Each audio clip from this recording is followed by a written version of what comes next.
के बीच एक पुराना मिट्टी का घर था। वहाँ रामू नाम का किसान अपनी पत्नी सीता के साथ रहता था। दोनों का जीवन बहुत साधारण था, सुबह खेत, शाम घर और रात को जल्दी सो जाना। लेकिन उस साल कुछ अजीब होने लगा। रामू ने देखा कि उसकी फसल हर सुबह थोड़ी थोड़ी कुचली हुई मिलती है, जैसे कोई रात में खेतों में चलता हो, पर पैरों के निशान नहीं होते थे। शायद कोई जानवर होगा, उसने सीता से कहा। पर सीता ने धीरे से जवाब दिया, जानवर बिना निशान छोड़े नहीं चलते। उस रात उन्होंने जाकर देखने का फैसला किया। आधी रात बीत गई, चारों तरफ सन्नाटा था। अचानक हवा ठंडी हो गई।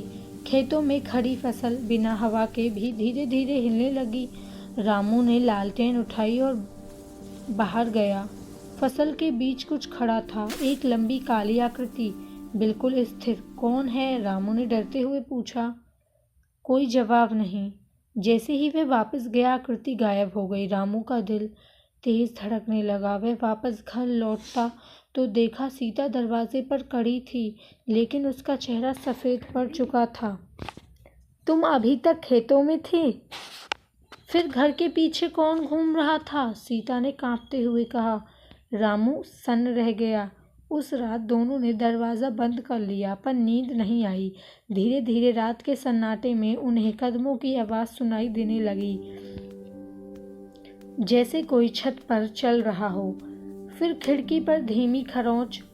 सीता ने डरते हुए खिड़की से झांका और तुरंत पीछे हट गई। वो तुम्हारी तरह दिख रहा है, वह फुसफुसाई। रामू ने हिम्मत करके बाहर देखा। खिड़की के ठीक सामने उसका ही चेहरा, लेकिन आंखें पूरी काली और होठ पर अजीब मुस्कान। रामू चिल्लाया और दरवाज़ा खोलकर भाग गया, पर बाहर कोई नहीं था। अगली सुबह खेत पूरी तरह बर्बाद थे और मिट्टी पर इस बार निशान थे, नंगे पैरों के, जो घर से खेत तक जाते थे और वापस नहीं आते थे।